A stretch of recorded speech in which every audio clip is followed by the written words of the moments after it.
नमस्कार दोस्तों, रहस्यमय चैनल में आप सबका स्वागत है। दोस्तों, अगर मैं आपसे कहूं एक 500 साल पुरानी पेंटिंग जो आज भी बिल्कुल नई जैसी है, तो आप विश्वास करोगे? ऐसा ही एक पेंटिंग बनाया है सर लियोनार्दो दा विंची ने।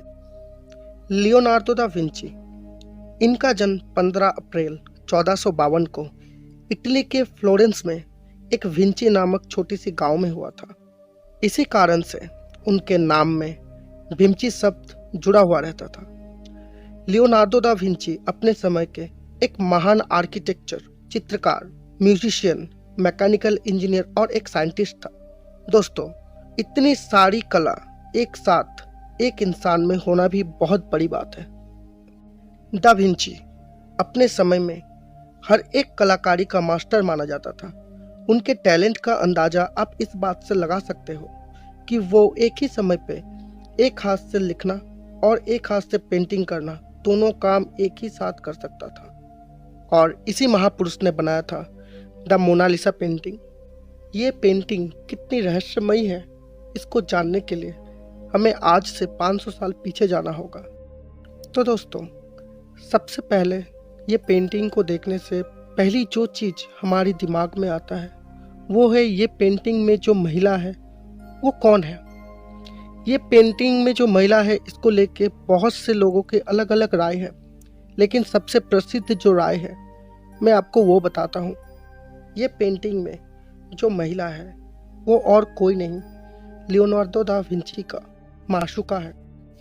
लियोनार्दो दा विंची ये पेंटिंग को साल 1503 में बनाना शुरू किया था और उनको ये पेंटिंग पूरा ख़त्म करने में 14 साल की वक्त लगा था।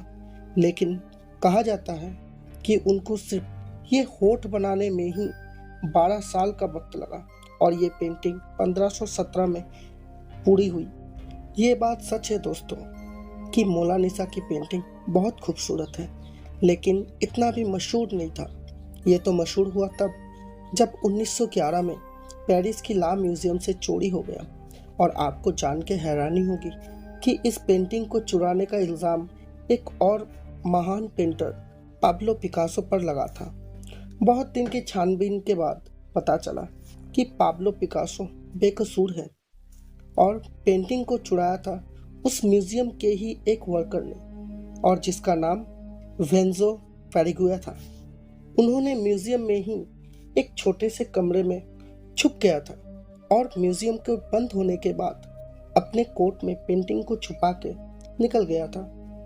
विंसेंजो इटली के ही रहने वाला था और वो चाहता था कि हमारा देश का पेंटिंग हमारा ही देश के म्यूजियम में रहे, और इसलिए वो 2 साल बाद इटली के फ्लोरेंस शहर में एक आर्ट म्यूजियम के डायरेक्टर को पेंटिंग बेचते हुए पकड़ा गया पुलिस द्वारा। पुलिस ने पकड़ने के बाद उसको 6 महीने की सजा भी हुआ था उस चोरी के लिए। 1914 में वापस पेरिस का म्यूजियम ला में भेज दिया गया मोनालिसा की पेंटिंग को।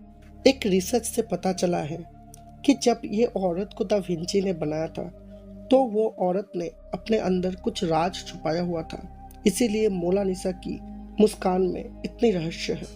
कुछ साल पहले एक डॉक्टर ने ये कह के सबको हैरानी में डाल दिया था कि मोनालिसा की रहस्यमयी मुस्कान की राज है उनकी ऊपरी 2 दांतों का ना होना, इसीलिए उनकी ऊपरी होठ थोड़ा दबा हुआ है।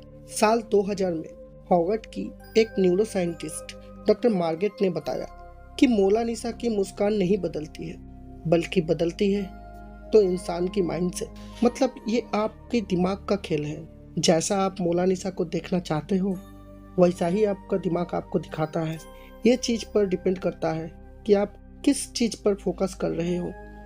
पैरानॉर्मल क्रूसिबल नाम की एक वेबसाइट ने दावा किया था कि मोनालिसा की पेंटिंग में एलियन छुपा हुआ है।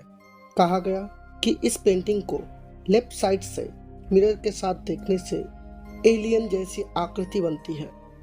ये बात तब सोचने पे मजबूर करती है जब एक और थ्योरी सामने आती है, जिसमें ये कहा जाता है कि विंची ने इस पेंटिंग के लेफ्ट साइड में बड़े ही सीक्रेट तरीके से एक मैसेज छुपाया है।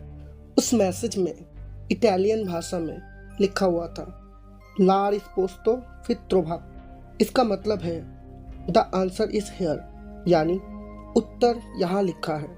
इस थ्योरी में कितना सच्चाई है ये कोई नहीं जानता, और ना ही कोई भी इसको सच मानने से इनकार भी कर सकता है।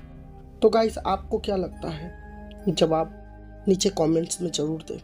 जुड़े रहिए हमारे साथ और हमारे वीडियो को देखें। वीडियो देखने के लिए धन्यवाद।